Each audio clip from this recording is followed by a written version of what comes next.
Hello everybody, चलिए हम लोग क्वेश्चन बैंक सीरीज़ की बात करने जा रहे हैं। क्वेश्चन बैंक सीरीज़ में हम लोग 2022 के क्वेश्चन पेपर से लेकर के 2009 तक के क्वेश्चन पेपर को हम लोग बनाएंगे। लेकिन ये सीरीज़ दो तरह का होगा, एक सीरीज़ होगा ऑब्जेक्टिव सीरीज़ और एक सीरीज़ होगा सब्जेक्टिव सीरीज़। दोनों का अलग अलग वीडियोज़ में बनाऊँगा। 15-20 मिनट का हर एक वीडियो होगा। हर वीडियो में कुछ क्वेश्चंस जितने बन सकते हैं उतने होंगे। खैर, इस वीडियो में मैं 2022 का ऑब्जेक्टिव पोर्शन पर चर्चा करने जा रहा हूँ। हाँ, क्वेश्चन एक और बात, किसी भी एग्ज़ाम में जब आप जाते हैं तो वहाँ set A, set B, set C कई पेपर होते हैं, जनरली चार तरह के होते हैं, तो नंबरिंग इधर उधर होता है। तो नंबरिंग आपका वाला क्वेश्चन बैंक का मेरे वाले क्वेश्चन बैंक से मिले, इसके लिए मैं बता देता हूँ। टारगेट पब्लिकेशन वाला क्वेश्चन बैंक है ना, यही फ़िलहाल मेरे पास अवेलेबल है। तो उससे अगर आप लोग देखिएगा तो आपके क्वेश्चन का ऑर्डर और मैं जो बना रहा हूँ क्वेश्चन का ऑर्डर वो सब मैच करेगा, तो आप लोग को सुविधा होगी। और हाँ, एक और बात, मैं सारे क्वेश्चन बनाऊँगा।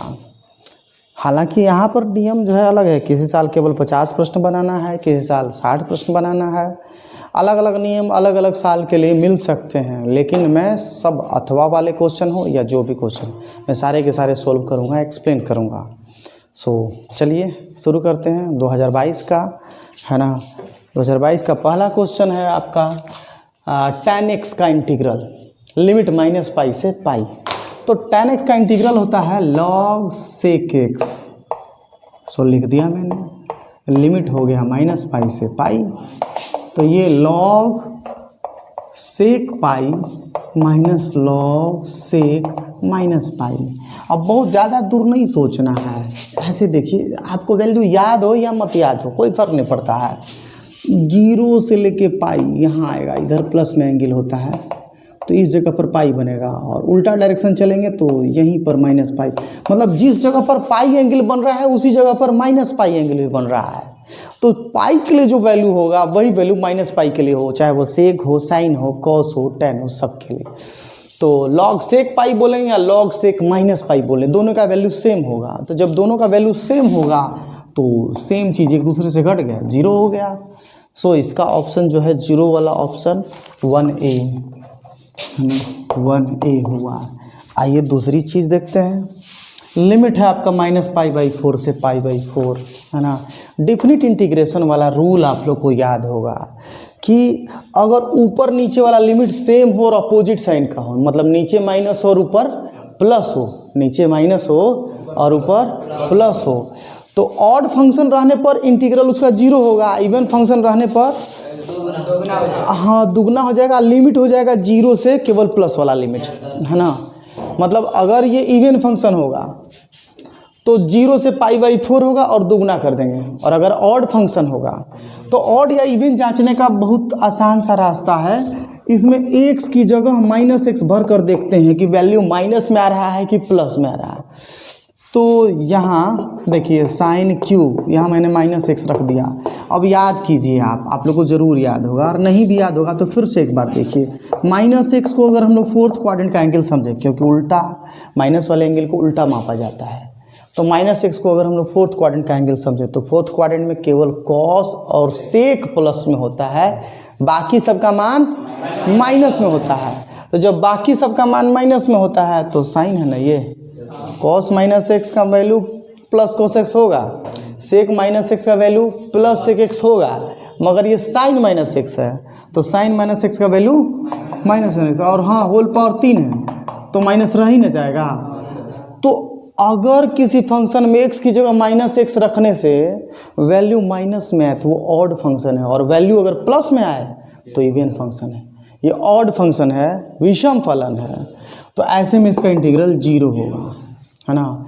मतलब x की जगह -x रखने से फंक्शन सेम वाला वैल्यू दे मगर माइनस में, तो वो ऑड फंक्शन है, यानी कि विषम फलन है, और ऐसे में उसका इंटीग्रल 0 होता है। कब? जब निचला लिमिट और ऊपर वाला लिमिट सेम हो और अपोजिट साइन का हो, है ना। जैसे -पाई/4 से पाई/4, या -पाई/2 से पाई/2, या -a से +a, कुछ भी लिमिट हो। समझ में आ रही है ना बातें? ये हो गया। चलिए इसकी बात करते हैं, ये भी बहुत सिंपल है, इसके लिए कुछ खास नहीं करना है, आप आराम से आप भी बैठ के देख सकते हैं, है ना। इसी में देखिए एक बात तो आप अच्छी तरह से जानते होंगे, यहाँ e का पावर -x है, तो e का पावर -x को 1/e का पावर x लिख सकते हैं, है ना। तो ये हो गया आपका dx बटे में e का पावर x और 1/e का पावर x, है ना। फिर चलिए dx बटे में हाँ e का पावर x का होल स्क्वायर प्लस 1, हाँ ये x ऊपर चला जाएगा तो e का पावर x ऊपर चला गया और 1 + e का पावर x का होल स्क्वायर। अब नीचे e का पावर x है और ऊपर इसका डेरिवेटिव है, तो e का पावर x को अगर हम लोग थोड़ी देर के लिए y माने, e का पावर x को हम लोग y माने, तो फिर dy/dx क्या होगा, e का पावर x ही होगा और e का पावर x dx बराबर dy। तो सब्स्टिट्यूशन हमें ऐसे ही करना है।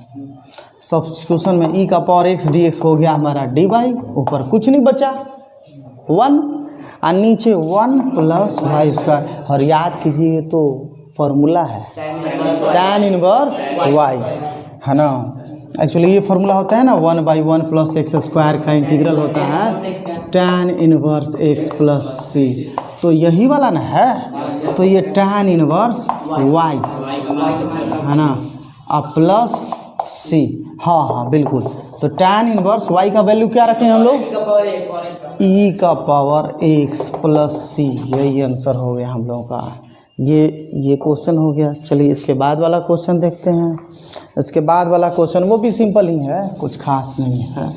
ऑब्जेक्टिव पिछले 3-4 सालों में बहुत ज़्यादा इजी दे रहा है, जो सिर्फ एवरेज कैटेगरी के लड़के हैं, जो एवरेज कैटेगरी के विद्यार्थी हैं, जो अपने आप को समझते हैं कि हम टॉपर नहीं है, बहुत अच्छे नहीं हैं, एवरेज वाले विद्यार्थी भी 90% मार्क्स ला सकते हैं जिस तरह का क्वेश्चन पेपर आ रहा है ना। तो क्वेश्चन नंबर 4e का पावर 3x + 1, है ना। इंटीग्रेशन का नियम होता है कि प्लस माइनस में जितने टर्म होते हैं सबका अलग अलग इंटीग्रल लिखते हैं, है ना। और यदि कांस्टेंट गुना फंक्शन होता है तो कांस्टेंट जस का तस एज इट इज, और जो फंक्शन है उसका इंटीग्रल लिखते हैं।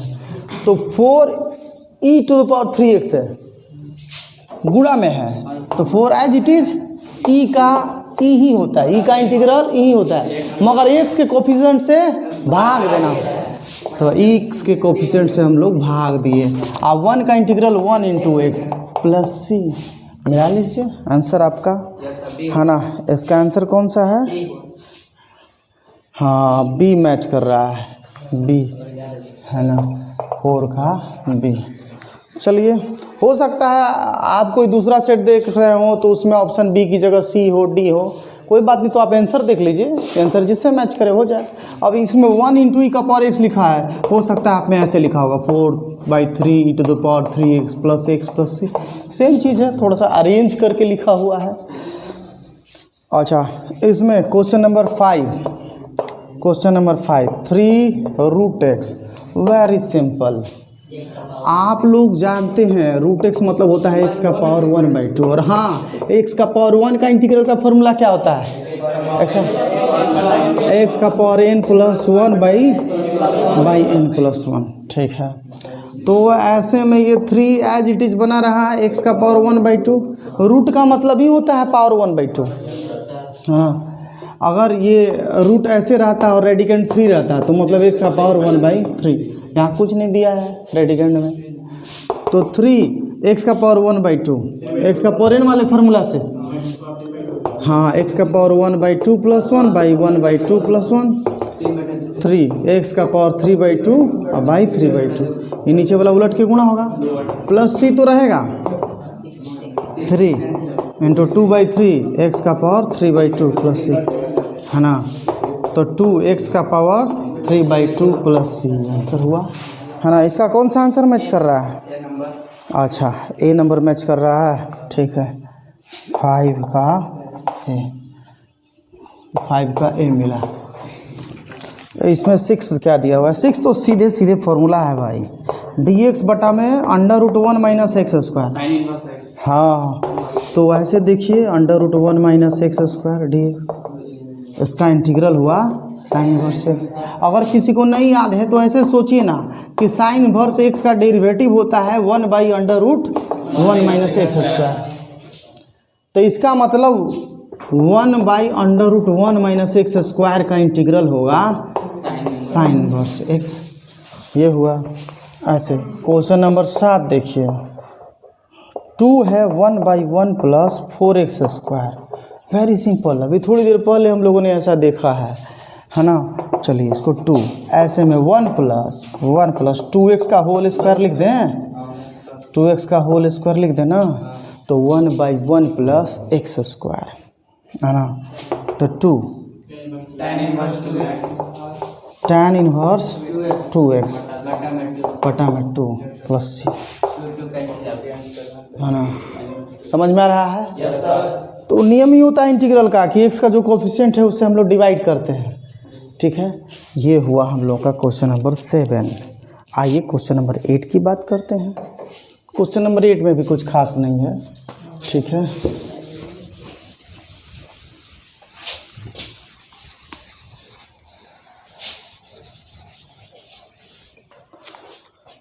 क्वेश्चन नंबर 8 में है cos square x plus sine square x by cosec x. देखिए इस क्वेश्चन में बिल्कुल भी कुछ भी कॉम्प्लेक्सिटी नहीं है, कुछ भी जटिलता नहीं है। ये ऐसे दिया है कि आप लोग कंफ्यूज हो, बस और कुछ नहीं। एग्ज़ाम के प्रेशर में ऐसा माहौल होता है कि इजी चीज़ें भी कंफ्यूज करने लगती हैं, है ना। और उसका एक ही उपाय है, ज़्यादा प्रैक्टिस। ऐसा कुछ नहीं है कि चमत्कार होगा, कुछ और होगा, कोई और तरीका है पढ़ने का ना। जितना प्रैक्टिस कीजिएगा उतना अच्छा होगा। क्वेश्चन बैंक पहले से बनाए रखिएगा। तो cos square plus sine square 1 होता है बाई कोसेक एक्स, है ना। तो ये साइन एक्स हो गया। देखिए इतनी सिंपल चीज़ आप लोग को दी गई है। साइन एक्स का इंटीग्रल क्या हुआ? माइनस कोस एक्स प्लस सी, ये आंसर हुआ, है ना। डी है इसका। हाँ, आप लोग देख के बताते रहिएगा, मेरा ध्यान इतना नहीं रहेगा। 8 का डी है। हाँ देखिए माइनस कॉस एक्स प्लस सी है, इसमें के ले रहा है तो सी जो है उसको आप के भी ले सकते हैं। यदि आप यहाँ के लिखते हैं तो के माइनस कॉस एक्स लिख सकते हैं। ट्रेडिशन है, प्लस वाला लोग पहले लिखते हैं, माइनस वाला लोग बाद में लिखते हैं, है ना। सी लें, कांस्टेंट ऑफ इंटीग्रेशन सी लें, के लें या कुछ और लें, कुछ भी ले सकते हैं, उसमें कोई कन्फ्यूज़न नहीं है। समझना है कि वो कोई भी रियल नंबर होगा। तो क्वेश्चन नंबर 9 3dx, है ना। तो आप इसे ऐसे समझिए कि जैसे 3 का इंटीग्रल निकालना है तो कांस्टेंट का इंटीग्रल कांस्टेंट गुना x, यदि dx है। अगर dy रहता तो कांस्टेंट गुना y, अगर dz रहता तो कांस्टेंट गुना z। तो यहाँ 3 है, 3x प्लस c आंसर। कौन सा ऑप्शन होगा? 9 का ए ही हो रहा है, 9 का ए। 10 ये तो फार्मूला है 8 टू द पावर x का इंटीग्रल, है ना। इसमें जो है रहता है वही 8 to the power x into log a. मैं आपको यहाँ समझाना चाहता हूँ कि देखिए ए का मतलब है यहाँ एनी नंबर। अगर ये 2 टू द पावर x रहता, है ना, तो क्या होता 2 टू द पावर x गुना log 2, जो बेस है वो log के साथ रखेंगे। अगर ये 3 टू द पावर x रहता, 3 टू द पावर x गुना log 3, है ना। 3x नहीं बोलेंगे, इसको 3x बोला जाता है और इसको 3 टू द पावर x बोला जाता है, ये दोनों अलग अलग बात है ना। तो 3 टू द पावर x बोलेंगे, न कि 3x बोलेंगे। ये सब ध्यान रखना है हम लोग को। छोटी छोटी बातों को ध्यान देने से बाद में अच्छा होता है बड़े लेवल की पढ़ाई करते समय।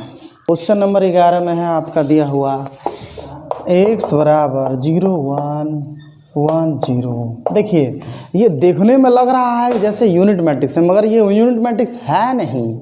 यूनिट मैट्रिक्स में तो डायगोनल पर 1 1 होता है, ऊपर नीचे 0 होता है, ये उल्टा है। और पूछ दिया है x का पावर 8, तो एग्ज़ाम में देख करके आप हो सकता है घबरा जाए कि अरे x का पावर 8 कैसे निकालें। लेकिन ऐसा होता नहीं है। जब भी किसी भी इस तरह का बड़ा पावर पूछेगा तो होता ये है कि एक्स स्क्वायर एक्स क्यों निकालते ही फिर बाकी का भी मान समझ में आ जाता है ना। जैसे इसी का देखिए ना, इसमें एक्स स्क्वायर निकालिएगा तो यूनिट मैट्रिक्स में बदल जाएगा, और फिर यूनिट मैट्रिक्स का तो कितना भी पावर हो, कितना भी बार गुणा करें वही रहेगा। तो ये टफ नहीं है, आप एक्स स्क्वायर बस निकालो, मतलब यही चीज़ 2 बार लिखना है, 0 1 1 0 2 बार।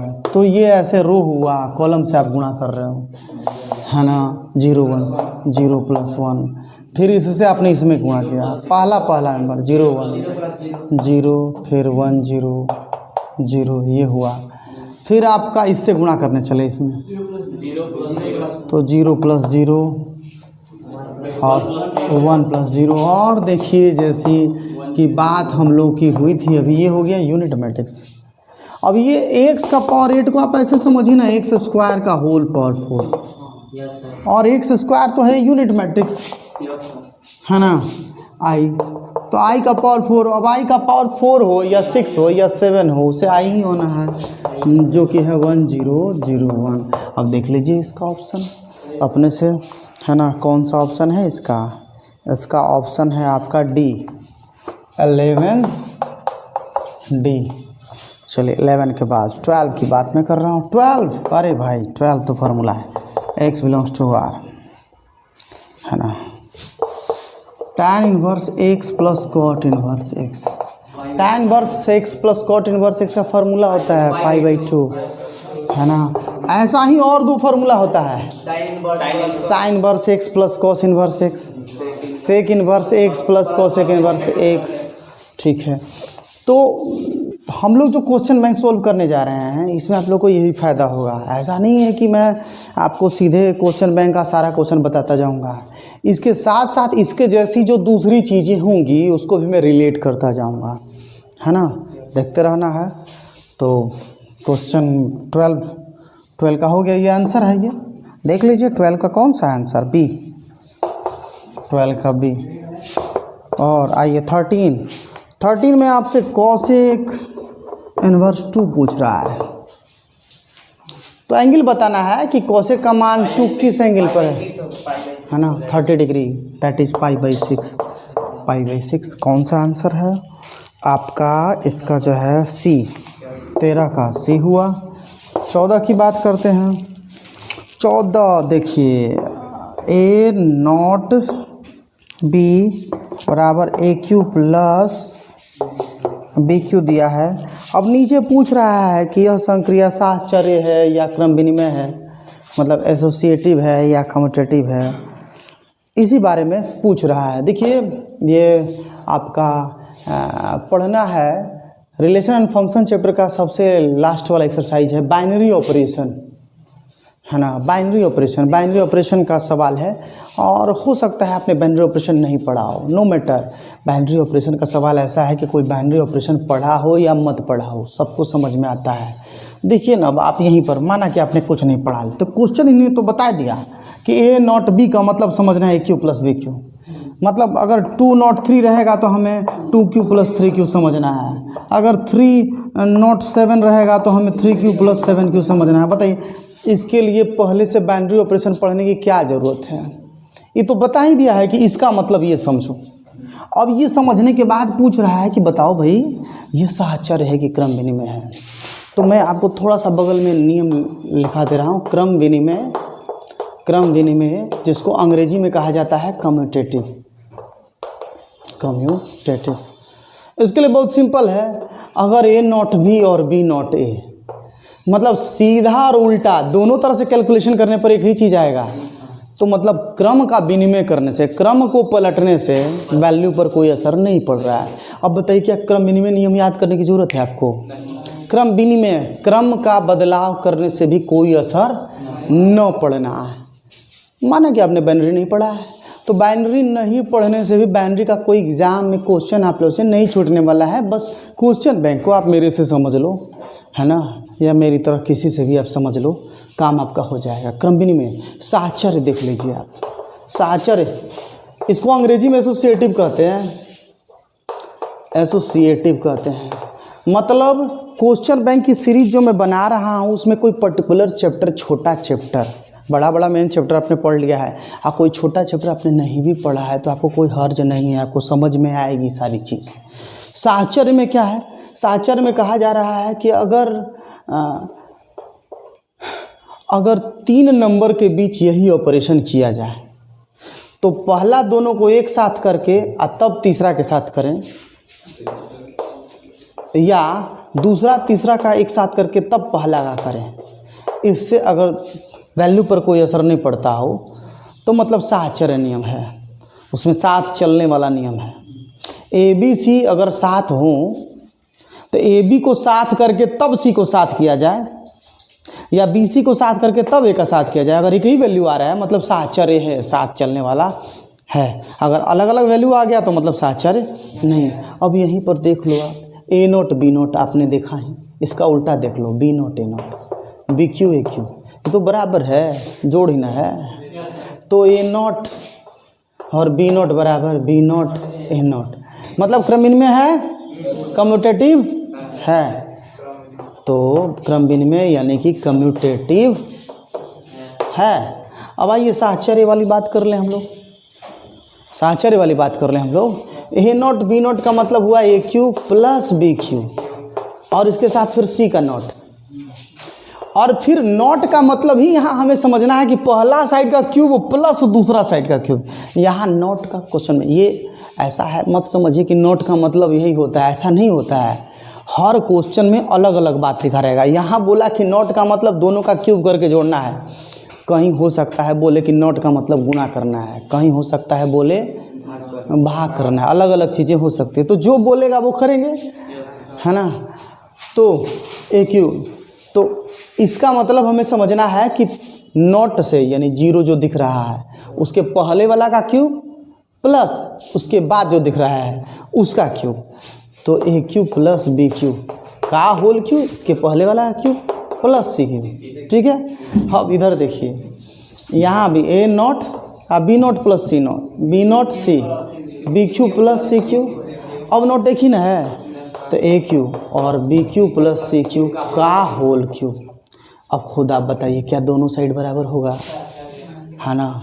यहाँ a q plus b q का होल क्यूब है और यहाँ b q plus c q का होल क्यूब है, तो दोनों बराबर नहीं होगा, मतलब साहचर्य नहीं है ना। नॉट एसोसिएटिव, नॉट एसोसिएटिव मतलब क्रम विनिमय तो है परंतु साहचर्य नहीं है।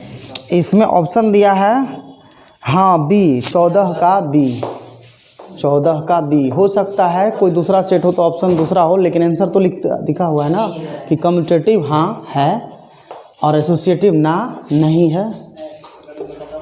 समझ में आ रहा है, कोई दिक्कत है? ये 14 नंबर के बाद तो बताइए बाइनरी ऑपरेशन का भी ऐसा क्वेश्चन आएगा तो आप लोग से छूटेगा नहीं ना? ठीक है। क्वेश्चन नंबर 15 और उससे आगे हम लोग यहाँ देखने जा रहे हैं, है ना। वेरी सिंपल, ये रिलेशन का क्वेश्चन है। माना कि आपको नहीं समझ में आ रहा है, आपने रिलेशन नहीं पढ़ा है, ठीक है।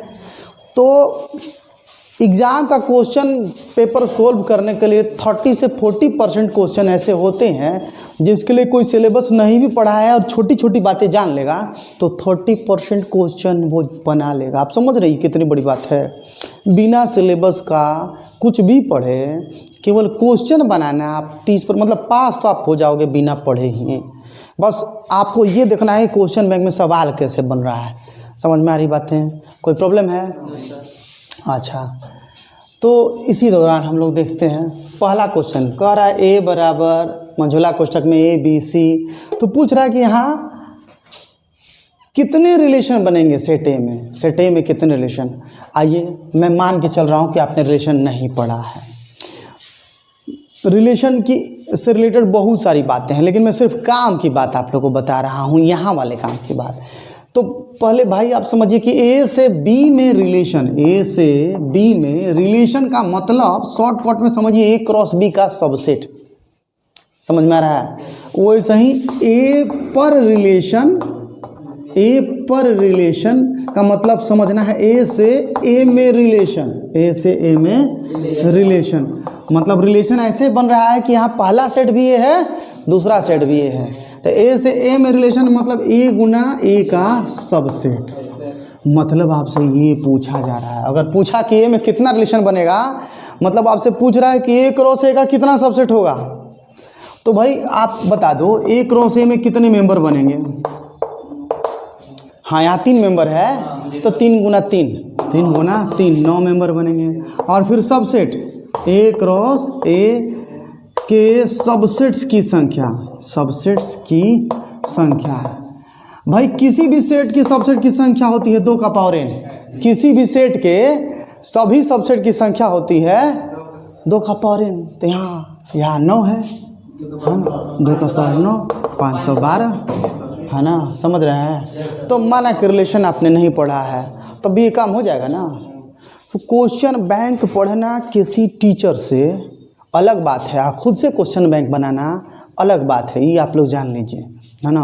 अगर आप लोग किसी टीचर से क्वेश्चन बैंक पढ़ रहे हैं तो अब टीचर न है, वो तो उसके दिमाग में जो आएगा वो बोलेगा। लेकिन किताब से आप पढ़ रहे हैं तो किताब में जितना लिखा हुआ है उतना दिखेगा। तो आप कोई चीज़ पढ़िएगा और मुझे लगेगा कि नहीं छोटी बात है, मैं इसका थ्योरी एक्सप्लेन करूँ तो थ्योरी एक्सप्लेन हो जाएगा। अगर मुझे लगेगा कि नहीं भाई इसी जैसा 2-3 और ये बात है, ये जान लीजिए आपके अगले एग्जाम में काम आ जाएगा, तो वो भी हो जाएगा, समझ रहे हैं। तो क्वेश्चन बैंक यहाँ पढ़ना स्पेशल होगा, खास होगा, अंतर होगा, है ना। क्वेश्चन नंबर 15 के बाद आइए 16 की बात करते हैं। 16 ये तो अभी बना है हम लोग रूट एक्स, है ना, रूट एक्स एक्स का पावर 1/2। फिर तो डायरेक्टली एक्स का पावर 3/2 बटा में। अब यहाँ लोगों को प्रॉब्लम क्या होता है, देखिए एग्जामिनर ने अगर ये क्वेश्चन डाला है तो जानबूझकर डाला है। वो एग्जामिनर जानता है कि आप इंटीग्रेशन में नहीं फंसने वाले हो, वो अच्छी तरह जानता है। वो जानता है कि आप लास्ट में 4 टू द पावर 3/2 जहाँ मिलेगा वहाँ फंसोगे। ज़्यादातर लड़के वहीं फंसते हैं, क्योंकि बिहार में अब लड़कों का जो है कैलकुलेशन ख़राब हो गया, पहले की तरह नहीं है ना। पहले था, लोग मानते थे कि बिहारियों का मैथ्स बहुत अच्छा होता है, अब ये बात सत्य नहीं है। 4 का पावर 3/2 माइनस 1 का पावर 2/3, हाँ 2 का पावर 2 होल पावर 3/2 माइनस 1 होगा ना जी। फिर ये कैंसिल हुआ, 2 to the power 3 8 minus 1 2/3 into 7 तो 14/3 आंसर। समझ रहे हैं, ये 14 की ये क्वेश्चन नंबर 16 था। अब आइए इसके बाद की बात मैं आप लोग से कर रहा हूँ। आप लोग हर जगह स्क्रीनशॉट अपने आप लेते जाइए, जो लोग वीडियो से पढ़ने वाले हैं, है ना। और इसके बाद 16 था ना, 17 और 1-2 क्वेश्चन, ज़्यादा नहीं, मैं समझ रहा हूँ बात को, है ना। देखिए ज़रा यहाँ तल का समीकरण दिया हुआ है, ax + by + cz + d = 0, है ना। तल के समानांतर रेखा, इसके समानांतर रेखा का समीकरण दिया हुआ है x - 2/3 y - 3/4 z - 5/6, है ना। सुन रहे हैं आप लोग, क्लियर हो रहा है मैं क्या कह रहा हूँ। और क्या दिया हुआ है इसमें, तो पूछ रहा है कि नीचे वाले ऑप्शन में से कौन सा सही है ना। एक बात मैं मान के चल रहा हूँ कि 3D ज्योमेट्री आप लोग नहीं पढ़े हैं, ठीक है ना। थोड़ी देर के लिए मैं उसी हिसाब से चल रहा हूँ। तो तल का समीकरण जो है, ये जो दिया हुआ है, इसको ऐसे समझिए आप कि अगर कोई तल है ना, तो इसमें किसी भी पॉइंट का कोऑर्डिनेट है आपका XYZ, किसी भी पॉइंट का कोऑर्डिनेट है XYZ, और तल पर लंब दिशा का डीसीज का समानुपाती संख्या, जिसे डीआर्स कहते हैं। डीसीज तो आप समझते हो ना, डीसीज क्या है, डायरेक्शन कोसाइन। जैसे कोई रेखा है, इसने एक अक्ष के साथ कोण बनाया अल्फ़ा, मैं डीसीज की बात कर रहा हूँ आपसे, वाई अक्ष के साथ कोण बनाया बीटा, जेड अक्ष के साथ कोण बनाया गामा। तो ये एंगल जो है अल्फ़ा बीटा गामा, इस लाइन का या इस वेक्टर का डायरेक्शन बता रहे हैं, अल्फ़ा बीटा गामा, और इसके साथ कॉस लगा दिए, कोसाइन, तो डीसीज हो गया आपका cos alpha, cos beta, cos gamma, direction cosine, है ना। तो एंगल है, डायरेक्शन बताने का काम कर रहा है, इसके साथ कॉस लग गया है तो ये डायरेक्शन कोसाइन कहलाएगा। ऐसे ही साइन लगता तो डायरेक्शन साइन कहलाता, टेन लगता तो डायरेक्शन टेंजेंट कहलाता। तो डायरेक्शन कोसाइन का कुछ ना कुछ तो मान होगा। Suppose that l m n इसका मान आ रहा है, तो डायरेक्शन कोसाइन में कोई संख्या से गुणा करने पर जो हमें दूसरा नंबर मिलेगा उसे डायरेक्शन रेशियोज कहा जाता है। सुन रहे हैं आप? जैसे इसमें आपने 2 से गुणा कर दिया 2l 2m 2m, या आपने 3 से गुणा कर दिया 3l 3m 3n, तो इसको हम लोग डायरेक्शन रेशियोज, है ना? सुन रहे हैं आप लोग? इतना समझ में आ रहा है ना? कोई प्रॉब्लम है? मैं डिटेल में नहीं चल रहा हूँ, मैं शॉर्टकट में केवल वो बात बता रहा हूँ जिससे आपका काम हो जाए, है ना? तो डायरेक्शन रेशियोज आपका हुआ 3l 3m 3n ए। चलिए इसको नाम हम देते हैं थोड़ी देर के लिए ABC, है ना? कुछ भी नाम दे सकते हैं, आपकी मर्जी, इसके लिए कोई कंडीशन नहीं है। तो ये जो समीकरण दिया हुआ है ना, ax plus by plus cz plus d बराबर 0, जब किसी तल का समीकरण होता है तो उस समय एक्स वाई जेड तो वेरिएबल पॉइंट का कोऑर्डिनेट है, मतलब तल में किसी बिंदु का, और एक्स वाई जेड के साथ जो गुणा है वो तल पर लंब दिशा का डी आर्स है। यानी ए बी सी क्या है? तल पर लंब दिशा का डी आर्स है। समझ में आ रहा है? कोई प्रॉब्लम है? इतना समझे ना? तो इस तल के समीकरण में ए बी सी क्या है, क्लियर हुआ? भले आपने 3D नहीं पढ़ा है मगर इतना समझे ना? ए बी सी क्या है? हाँ, डी आर्स क्या है? डीसीज में कोई संख्या से गुणा करने पर मिला है। डीसीज में मैं ये सब शॉर्टकट वाला डिफिनीशन, सिर्फ काम वाला डिफिनीशन बता रहा हूँ। ऐसा नहीं है कि मैं डिटेल में सारी बातें बता दूंगा, है ना? 1 मिनट में 2 मिनट में जो पॉसिबली आपके दिमाग में रह सकता है मैं केवल वो बातें बता रहा हूँ, बाकी चीज़ों को छोड़कर। तो ऐसा मत सोचने लगे कि किताब में लिखी हुई सब बात डायरेक्टली इसी से समझ में आने लगे, उसके लिए कुछ और भी चीज़ें समझ में नहीं पड़ेंगी। अच्छा, समानांतर रेखा की मैं बात कर लूँ। समानांतर रेखा 3D ज्योमेट्री में समानांतर रेखा का समीकरण ऐसा होता है ना? और वो जो चाहे किसी भी रेखा का समीकरण ऐसा होता है, उस समीकरण में डी आर्स होता है। बटा का नीचे वाला जो नंबर है ना वो डी आर्स होता है। सुन रहे हैं आप लोग? बटा के नीचे वाला संख्या क्या होता है? डी आर्स होता है। रेखा की दिशा में, रेखा की। तो आप लोगों ने तल और रेखा के बारे में जाना। तो ये रेखा है और इसके समानांतर में ही तल है, इसके समानांतर में ही तल है, और तल पर लंब दिशा का डी आर्स दिया हुआ है। तल पर लंब दिशा का डी आर्स दिया हुआ है ए बी सी। ऐसा एक्स वाई जेड के साथ जो गुणा है वो तल पर लंब दिशा का डी आर्स है ए बी सी, है ना? तो इसका मतलब ये हुआ कि रेखा पर भी न लंबवत है। इसका मतलब ये हुआ कि रेखा पर भी न लंबवत है। अब एक बात जान लीजिए, आप लोग वेक्टर पढ़िएगा तो जानिएगा कि अगर 2 सदिश, है ना, एक दूसरे पर लंबवत हों या 2 रेखाएं एक दूसरे पर लंबवत हों तो दोनों के डी आर्स का संगत गुणन का योग 0 होता है। सुन रहे हैं आप लोग? क्या मैंने कहा? मैंने कहा अगर 2 रेखाएं एक दूसरे पर लंबवत हों तो दोनों के डी आर्स, मतलब इसका डी आर्स ये और इसका डी आर्स का संगत गुणन, यानी कि पहला का गुणा जोड़ दूसरा का गुणा जोड़ तीसरा का गुणा बराबर 0। समझ में आ रहा है? यानी कि इस नियमानुसार 3a plus 4b plus 6c बराबर 0। सुन रहे हैं आप लोग? मैं ये मानकर बता रहा हूँ कि आपने 3D ज्योमेट्री नहीं पढ़ी है, तो जो भी लोग ये वीडियो देख रहे हैं अगर वो 3D ज्योमेट्री नहीं भी पढ़े हैं, मेरी छोटी छोटी बातों पर ध्यान देंगे तो उनका काम हो जाएगा। ठीक है? समझ में आ रही बात? Thank you all.